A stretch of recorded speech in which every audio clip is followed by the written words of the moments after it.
गोर लगे छी अपने सबके मिथिला संस्कार पर स्वागत करे छी। चैती नवरात्रा सेहो आबि रहल है 25 तारीख से है। एकटा चैतावर पर माता के भजन द रहल छी से सुनू। चैत में मैया घर जाए वही हो रामा, चैत के महीनमा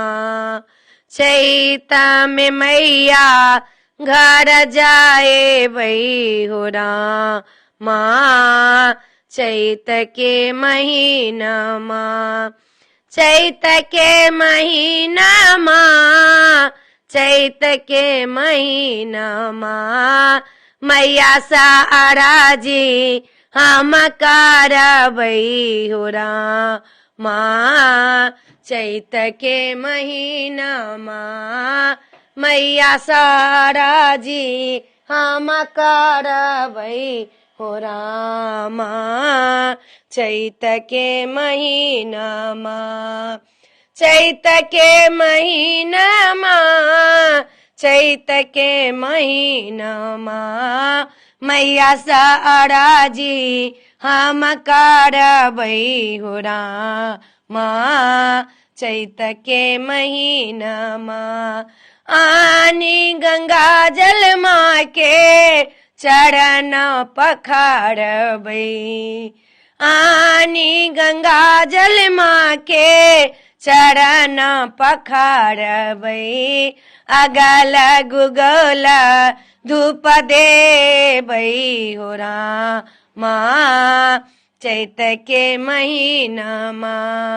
अगल गुगुल धूप देबै हो रामा,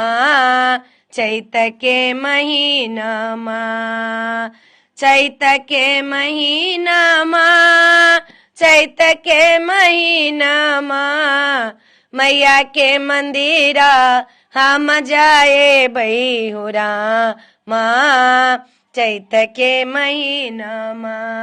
चुने चुने अड़हुल के माला बनाएबै, चुने चुने अड़हुल के माला बनाएबै, माला के गाला पहिराएबै हो रामा, चैत के महीनमा मैया के मंदिरा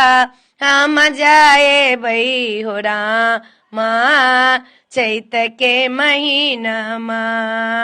मैया के मंदिरा हम जाएबै हो रामा,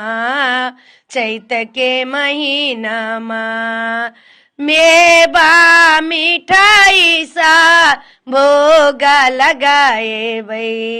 मेवा मिठाई सा भोग लगाएबै, मैया साराजी हम करबै हो रामा,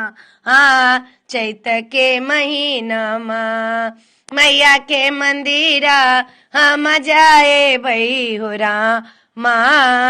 चैत के महीनमा। वीडियो में अच्छा अपने सबके चैतावर नीक लागत तो चैनल के सब्सक्राइब करो नहीं बिसरबै, जरूर सब्सक्राइब करबै, लाइक करबै, कहबै जरूर। जय मिथिला, जय माता जी।